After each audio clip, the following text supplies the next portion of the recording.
फवाद चौधरी साहब किसी सियासी जमात में तो इस वक्त नहीं है, मगर वो मुस्तकिल इस तरह की गुफ्तगू कर रहे हैं कि सियासी इस्तेहकाम के लिए डायलॉग, बातचीत की जरूरत है, दोनों तरफ से आगे आने की जरूरत है। अगर इमरान खान साहब नहीं सुन रहे तो सेकंड टियर लीडरशिप को बाहर आना चाहिए, उसके जरिए गुफ्तगू हो। ये फरमाइएगा कि जब वो कहते हैं इमरान खान को मुल्क की सियासी कुव्वत करार दे रहे हैं, तो क्या हुकूमत भी इतने इस्तेहकाम के बावजूद, जिस वक्त जिस जगह पे ग्राउंड रियलिटी पे इस वक्त आज की हुकूमत खड़ी है, क्या वो उस सियासी कुव्वत को तस्लीम करने को तैयार है? क्या इस हुकूमत को वो सियासी इस्तेहकाम दरकार है कि सियासत इमरान खान या उस पॉलिटिकल पॉइंट ऑफ व्यू के बगैर अधूरी है, या बेकार कोशिश कर रहे हैं फवाद चौधरी साहब? जब सियासतदान सियासी जमात में ना हो और सियासी जमात में होना चाह रहा हो, तो इसका मतलब है वो गैर मुतल्लिक हो रहा है, वो रेलिवेंट हो रहा है। अब चौधरी साहब जो हैं, चौधरी फवाद साहब अपना लुच तलने की कोशिश कर रहे हैं, लेकिन उनको कढ़ाई के कोई करीब आने नहीं दे रहा। उन्होंने इमरान इस्माइल और महमूद मौलवी साहब के साथ मिलकर एक रिकन्सिलिएशन ग्रुप बनाया। अब रिकन्सिलिएशन ग्रुप का क्या मतलब है कि वो दोनों तरफ मिल रहे हैं और दोनों तरफ अपने आप को रेलिवेंट करने की कोशिश कर रहे हैं। अब एक तरफ तो उनको ओपनिंग मिली है, उनका जो दावा है कि वो सीनियर वज़रा से राब्ते में हैं, वो जो इत्तेहाद हैं उनके कायद से राब्ते में हैं, वो चेयरमैन सेनेट से राब्ते में हैं, यानी हुकूमती साइड से तो उनको ओपनिंग मिली है। और वो कहते हैं कि इसकी बुनियाद पर वो पीटीआई को रिलीफ दिलवाने की कोशिश कर रहे हैं। ज़ैगम साहब, क्या इस ओपनिंग को एक नॉर्मल या एक पॉलिटिकल वो बारगेन कर रहे हैं? ये तो सियासतदान है, वो मिल सकते हैं किसी भी वक्त, किसी भी सियासतदान को मिल सकते हैं, क्योंकि हुकूमत की तरफ से तो इस तरह का कुछ भी सामने नहीं आया। ज़ैगम साहब, तो यही हो ना, देखिए हुकूमत वाले तो सिर्फ उनसे मिल रहे हैं ना, और उनका दावा है कि हुकूमत को उनकी कोशिशों पर कोई एतराज नहीं है, हुकूमती साइड से उनको ब्लेसिंग हासिल है कि वो अपनी कोशिश कर रहे हैं, यही दावा कर रहे हैं ना वो। लेकिन सवाल ये है कि क्या दूसरी साइड में, दूसरी पार्टी में उनकी कोई क्रेडिबिलिटी है? क्या उनको ओपनिंग अवेलेबल है? अभी जो जाकर वो लाहौर में मिले जो मखदूम साहब से, मखदूम शाह महमूद से, तो क्या उसके बाद पीटीआई ने इस बात को खुशामदीद कहा? वो तो खुद शाह महमूद ने भी कह दिया कि एक तरह की डिसेप्शन थी। पीटीआई में तो उनके खिलाफ एक मुहिम चलनी शुरू हो गई।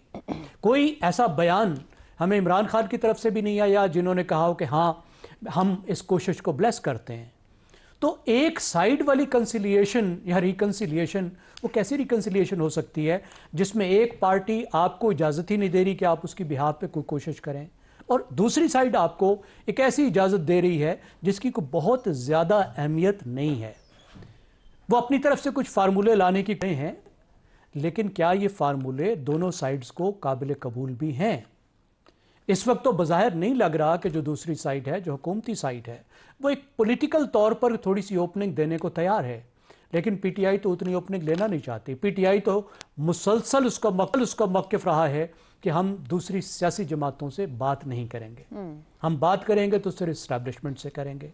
और इस्टेब्लिशमेंट का मौक़िफ़ मुसलसल ये रहा है कि आप बात करेंगे अगर तो सियासी जमातों से करेंगे, और आप 9 मई के वाक़यात की माफ़ी भी मांगेंगे। जो इस वक्त का निज़ाम है उसका हिस्सा बनेंगे और लाइन में लग के उसका इंतज़ार करेंगे। अब दो ही तरीके हैं पीटीआई के पास, या तो पीटीआई के पास तरीका ये है कि वो फर्माबरदारी इख्तियार करे और इंतज़ार करे, इससे ओपनिंग हो सकती है। दूसरा तरीका ये है कि वो उस तरह की मज़ाहिमत करे जिसकी वजह से वो फरीक़े सानी को गुफ्तगू पर मजबूर कर सके।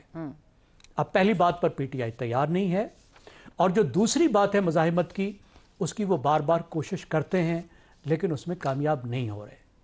मेरे ख्याल में हुकूमत की एक हद तक तो ख्वाहिश ज़रूर है कि मुल्क में टेम्परेचर कम हो, क्योंकि टेम्परेचर कम होगा तो उसके लिए हुकूमत आसान होगी। लेकिन टेम्परेचर के कम करने के लिए जो पीटीआई की शर्त है, जो पीटीआई को रिलीफ चाहिए, वो तो इमरान खान की रिहाई है। उससे कम कोई रिलीफ तो उनके लिए हैसियत ही नहीं रखता।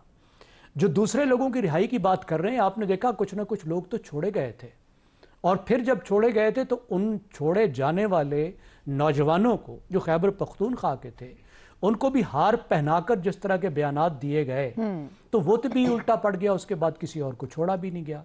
तो इस वक्त तो कोई ऐसा माहौल नज़र नहीं आता, मुझे कोई ऐसी रीज़न नज़र नहीं आती, या तो कोई बहुत बड़ी कौमी रीज़न के पीछे जाए हुकूमत, लेकिन हुकूमत क्यों जाए?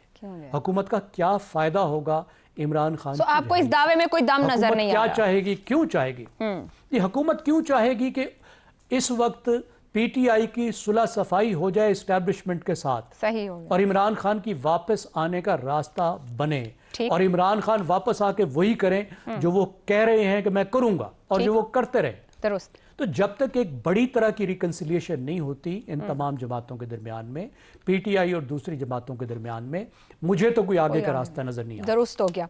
शहजाद चौधरी साहब, आज का मारूज जहां हुकूमत खड़ी है, पीटीआई का सियासी बयानिया जो ऊपर जैगम साहब भी बात कर रहे थे, ऐसे में फवाद चौधरी साहब जब ये कहते हैं कि पीटीआई की पुरानी क़यादत को दीवार से जो लगाया गया, तो ये हुकूमत की बड़ी सियासी गलती साबित हो रही है। आप मुत्तफिक हैं या समझते हैं कि असल में तो हुकूमत को या सियासी मुखालिफिन को पीटीआई के फायदा हुआ इस बात से?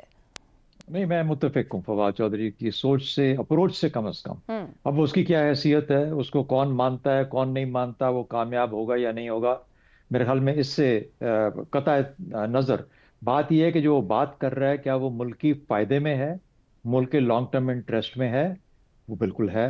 अच्छा, और वो क्या वजह है? वो कहता है कि अगर आप जो उधर लाहौर के अंदर जो उनकी सीनियर लीडरशिप जो कैद है उसको रिलीज करें, क्योंकि जो वो बात करना चाहता है वो अपनी बात का वजन बढ़ाना चाहता है। अगर वो लोग भी बाहर आके वो वाली उसी वही अंदाज और वही गुफ्तगू करें जो फवाद चौधरी कर रहा है, क्योंकि उसको ये अंदाजा है कि अकेले अगर वो ये बात करेगा तो वो ही कट नो आइस एनीवेयर।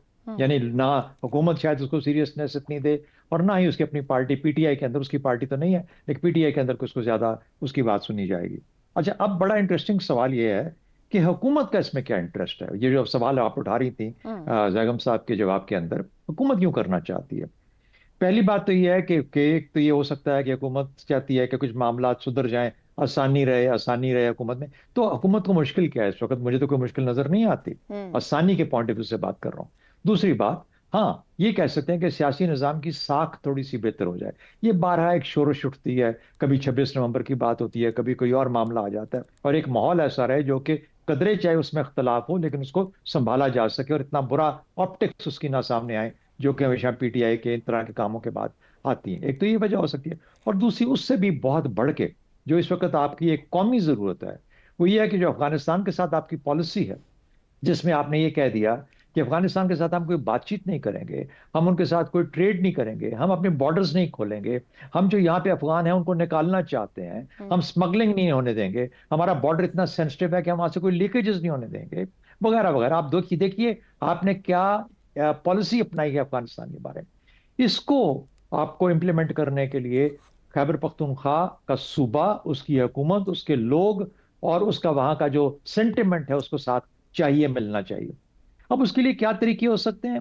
एक तो तरीका ये हो सकता है कि हम वो काम तो नहीं कर सकते जो पीटीआई चाहती है कि हम बानी को वहां से रिहा करवा के यहाँ पे दरमियान में बिठा दें, जिस तरीके से जैगम साहब कह रहे थे, ताकि वो और तमाशे यहाँ करते रहें।